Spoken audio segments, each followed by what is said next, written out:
ضروری تھا، یہ مقصود بھی تھا اور ضروری بھی تھا۔ مقصد یہی تھا کہ اس کی گونج کافی آگے تک جائے، اور یہ آگے تک ہم نے گونج دے دی ہے، پہنچا دی ہے۔ اور یہ اس لیے بھی ضروری تھا کہ چونکہ، اور میں تو آپ کو پہلے بھی بتا چکا ہوں کہ اس معاملے میں بالکل نہیں ڈرنا چاہیے۔ ہمیں یہ معلوم ہونا چاہیے کہ ہمارا دشمن کون ہے، واضح انداز میں پتہ ہونا چاہیے۔ اور دیکھیں جی، ہاکی کے کھلاڑیوں پر تو آپ پابندی لگا سکتے ہیں کیونکہ وہ آپ کے گراؤنڈ میں تھے، مجھ پہ لگا کے دکھائیں۔ معاف کر سکتے ہیں جو کچھ کر سکتے ہیں۔ یہ ہے تیسری ہاکی ہے یہ۔ تو ہر پاکستانی کے پاس ایک ایسی ہاکی موجود ہے۔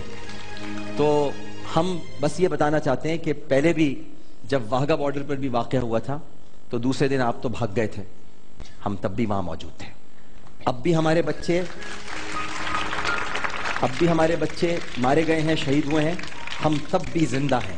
ایسے ہی ہم نے یہ نغمے نہیں بنائے ہیں کہ ہم زندہ قوم ہیں، پائندہ قوم ہے، کیونکہ ہمارے پاس جینے کا مقصد ہے۔ ہم نے نفرت اور حسد میں پاکستان نہیں بنایا، ضرورت کے تحت بنایا تھا۔ ہمیں نہ نفرت ہے نہ حسد ہے، آپ میں حسد بھی ہے، نفرت بھی ہے۔ ہماری ضرورت تھی پاکستان، ہم آپ کے ساتھ نہیں رہ سکتے تھے کیونکہ آپ اس قابل نہیں ہیں کہ آپ کے ساتھ رہا جائے۔ ہماری ضرورت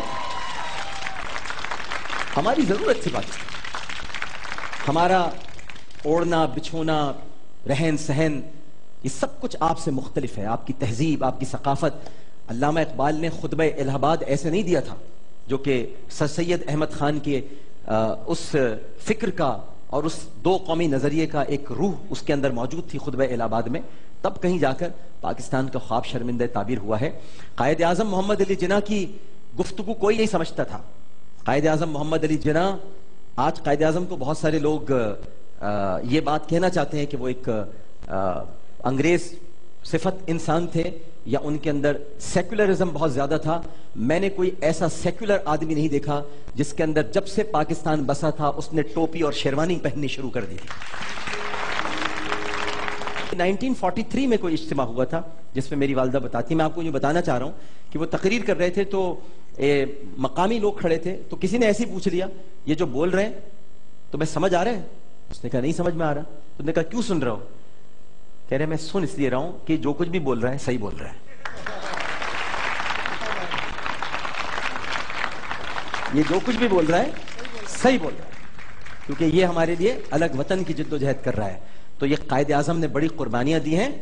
ایک ہمارا تو ایک لاغر سا انسان، قائد اعظم لاغر سے انسان تھے، نہرو کی طرح ان کے بوٹیاں نہیں چڑھی ہوئی تھیں، جواہر لال نہرو کی طرح۔ ایک لاغر سا انسان تھا۔ جب لاغر سا انسان ایک لکیر کھینچ سکتا ہے ہندوستان میں تو اس کے بچے پورا ہندوستان واپس لے سکتے ہیں۔ یہ سب کو پتا ہونا چاہیے اور یہ ہمیں بتانا بڑا ضروری ہے۔ یہ ہمارے جذبے، اور میں تو کہتا ہوں اس وقت ہمارے جذبے ایسے ہیں، ایک میچ کرا لو ہم سے، بس ایک میچ کرا لو، کرکٹ کا میچ کرا لو تو میں بتا دیں گے، ہم صرف کرکٹ میں اس بار بتا دیں گے، ایک میچ کر لو ہم سے اب جو تم نے کیا ہے، صرف ایک میچ کر لو۔